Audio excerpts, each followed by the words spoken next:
Josh from SoccerReviewsForYou.com, bringing you my personal opinions on the Adidas Messi 15.1.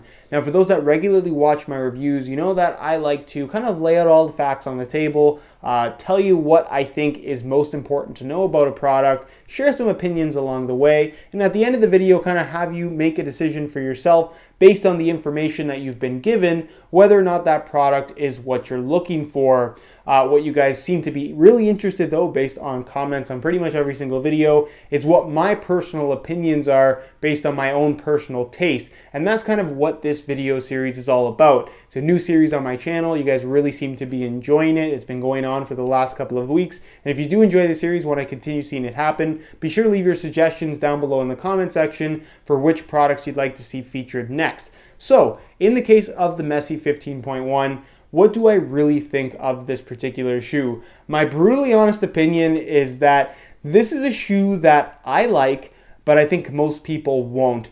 It's the shoe that Adidas shouldn't have released for the Messi line. It's not the shoe that the people wanted. And it's really just that simple, and I think it shows in the popularity of this shoe ever since its initial release. And there's a couple other reasons aside from just what the shoe has to offer from a performance standpoint why I don't think it's been the most successful, which we're going to talk about in just a second. But for the most part, this is a shoe that I actually really enjoy wearing. Now, I want to start things off with saying, what is my favorite of the three new Adidas models? Because a lot of you guys have been asking this question over the last few months. And up until this point, everyone who has asked that question, I've given the exact same answer. And I've said my personal favorite shoe of the three new Adidas models, the X, the Ace, and the Messi 15.1, was the Ace 15.1. And over the last week or so, I've kind of revisited all three silos. I've been wearing them. And kind of after having some time to reflect on everything and trying them a second time around, I have to say that my opinion has changed.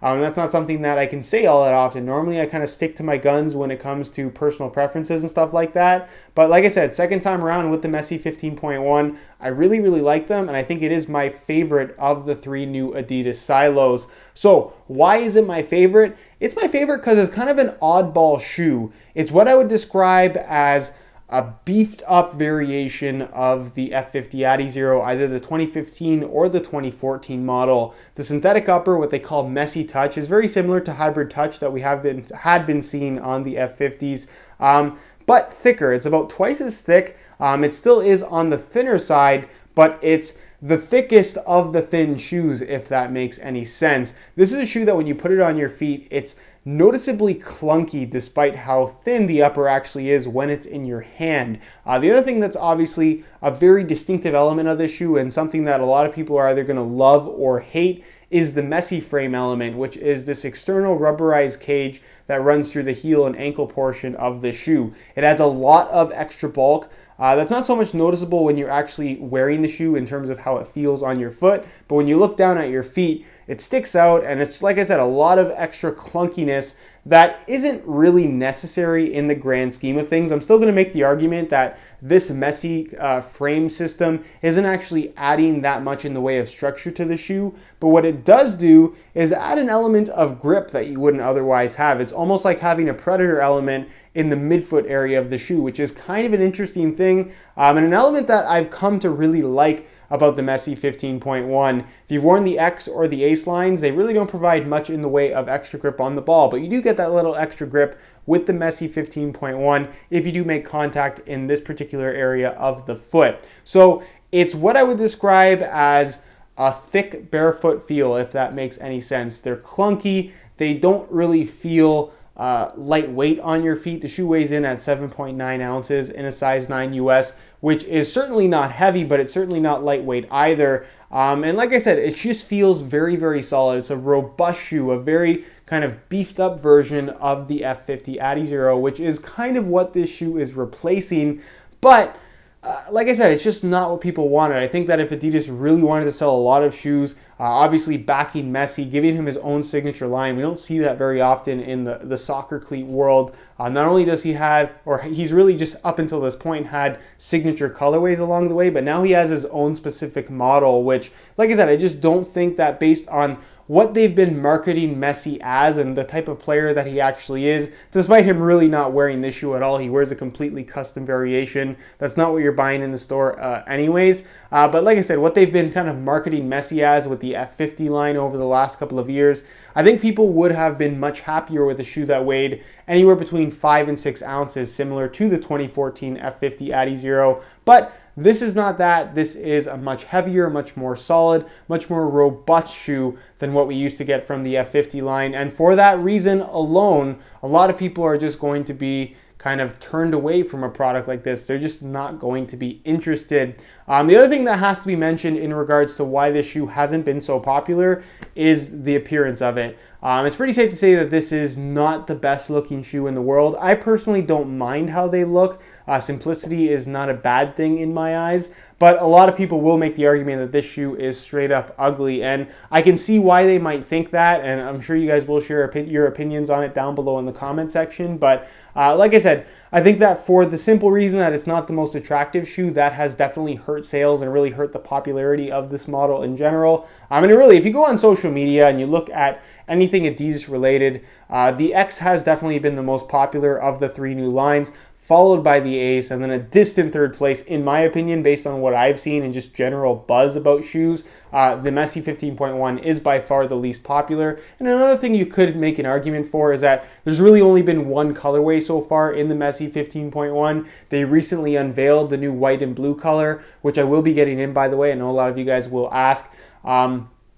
But we've only seen 2 colorways of the Messi 15.1 so far, as opposed to 5, 6, 7 for the X and Ace lines, which really does help to keep a shoe in the spotlight. The more variety there is, the more likely you're going to find somebody that likes the colorway, the more kind of tempted they are going to be to buy that particular product. Another performance element that is worth noting regarding the Messi 15.1 is the sole plate and stud pattern. The sole plate does have some nice solidness to it, which is actually pretty good. It feels slightly stiff at first, but once you get used to it, I actually like the little bit of extra stiffness that it has, and it just feels very solid on your feet. And then, of course, you have that stud pattern, which is kind of loosely based off of what we actually did get from the 2014 F50 Adi Zero, more like the Crazy Light model in terms of having the smaller studs. And, of course, just like all the new Adidas lines, this is an FG-AG stud pattern, so it can be used on both firm natural grass as well as artificial grass. On firm ground fields, natural grass, it performs really, really well. On artificial grass, I still think that the studs are slightly longer than they need to be, but the studs themselves are fairly small in terms of their shape, so they don't really cling too badly on artificial grass. So it is suitable for both playing surfaces, although I definitely do think that it is more of a firm ground stud pattern as opposed to an AG one, and not necessarily a true hybrid like you get from the Ace line. The other thing that I did want to talk about in regards to this shoe is just the way it feels on your feet. Yes, it's bulky. Yes, it's not overly light, but when I put this on my feet, it feels very secure. I'm locked in, my foot's not sliding around, it feels very, very responsive, and it's just a sensation that I really, really enjoy. For those that are looking for that ultra barefoot feel, this is not for you. You're better off going for the X 15.1. I would even argue that this shoe feels slightly clunkier and thicker than what you're going to get from the Ace 15.1, which despite how the shoe looks might be a little bit surprising, but again, it's just one of those shoes that's kind of an oddball in terms of what it has to offer. You have to really, really want something that's totally different, but kind of in a weird way, if the Messi 15.1 is kind of on your radar. And that's why I really think that this is one of those shoes that I like personally, but even though you guys might trust my opinion, and even though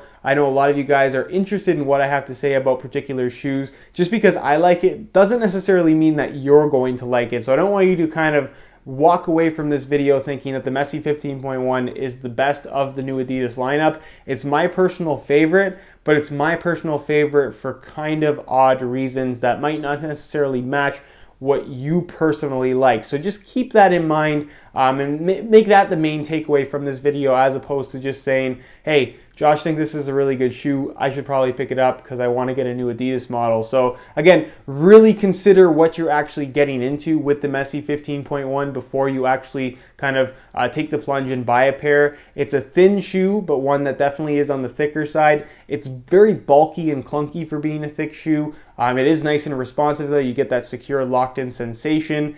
It's light, but definitely not overly lightweight, and it does offer pretty good traction with this particular stud pattern. So all in all, it's a good all-around shoe. Again, it's just kind of a weird package, and the visuals of the shoe, that's kind of up to you to determine whether or not you can get away with actually wearing these, because like I said, a lot of people just don't like how they look, and that is reason enough to completely wipe this shoe off their list. So let me know what you guys think of the Messi 15.1 down below in the comment section of this video. Is this the shoe that you would have hoped for as kind of Messi's first ever signature shoe, not just a signature colorway? Or would you have wanted something completely different, like I personally think most people would want? But that's just my opinion. Let me know yours down below in the comment section. If you enjoyed this video, found it helpful and informative, be sure to support it with a like. Subscribe if you haven't already for daily videos on all the latest and greatest soccer gear. You can find all my social media information down below in the description as well. And other than that, guys, hope you enjoyed today's video.